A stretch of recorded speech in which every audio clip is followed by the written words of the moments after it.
اور کچھ لوگوں نے یہ سمجھ رکھا ہے ایک بکرا لے کر کے آتے ہیں پورے گھر والوں کی طرف سے قربانی. میرے عزیزو، بکرا ایک آدمی کی طرف سے ہی قربان ہوگا جو مالک نصاب ہے. گھر میں اگر 4 لوگ مالک نصاب ہیں تو چاروں پر قربانی ہے، شوہر پر بھی، بیوی پر بھی، بیٹے پر بھی، جو مالک نصاب ہے. مالک نصاب کا مطلب کیا ہے آپ جانتے ہیں؟ جس کے پاس 52.5 تولہ چاندی یا 7.5 تولہ سونا یا اس کے برابر کی قیمت ہو، دونوں میں سے کسی ایک کے برابر کی قیمت ہو.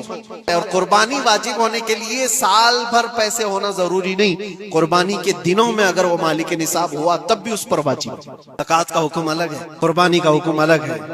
ہاں، بڑے جانور میں 7 حصے ہو سکتے ہیں. اونٹ ہوا یا بیل بھینس، یہ جو بڑے جانور ہیں ان جانوروں میں 7 حصے ہو سکتے ہیں اور ان میں شریک ہونا جائز ہے. لیکن 7 لوگ جو شریک ہو رہے ہیں ان کے لیے بھی شرط ہے کوئی ایک بندہ بھی اس میں غلط عقیدے والا بھی نہ ہو اور گوشت کی نیت سے شریک نہ ہوا ہو، بلکہ سب قربانی کی نیت سے آئے ہوں تو سب کی قربانی ہوگی. یہ خیال بھی رہے ضروری ہے جانور شریعت کے مطابق کا لے، عیب دار جانور کی قربانی نہ کرے. لاغر ہو، کمزور ہو، سینگ ٹوٹا ہوا ہو، کان کٹا ہوا ہو، پیر کٹا ہوا ہو، دم کٹی ہوئی ہو، یا اتنا کمزور کہ چل نہیں سکتا، کھڑا نہیں ہو سکتا، ایسا عیب دار جانور نہ لے. اور دوسری چیز، عیب کس کو کہتے ہیں؟ عیب کس کو؟ کان میں اگر سوراخ ہے تو وہ مکروہ ہے لیکن قربانی ہے اس کی. ہاں، سینگ اگر بچپن اس کے پیدائشی نہیں آئے تھے تو جائز ہے اس کی قربانی، آئے تھے اور ٹوٹ گئے تو اس کی مقدار بتائی گئی ہے. 1/3 حصہ اگر ٹوٹا ہے تو اس وقت تک جائز ہے، اس سے زیادہ جڑ سے ٹوٹے ہوئے ہیں تو قربانی جائز نہیں.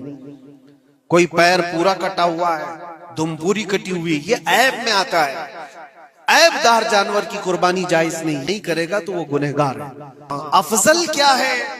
افضل تو یہ ہے کہ اللہ نے تم پر واجب کیا، تم جاؤ اپنے ہاتھ سے کرو، تم جاؤ، کیونکہ حدیث پاک میں ملتا ہے کہ تم اپنے ہاتھ سے قربانی کرو اگر طاقت رکھتے ہو. اس کے خون کا قطرہ گرنے سے پہلے تمہارے پچھلے سارے گناہ اللہ معاف فرمائے. یہ افضل ہے. یہ ساری باتیں تھی جو عید قربان سے ریلیٹڈ تھیں.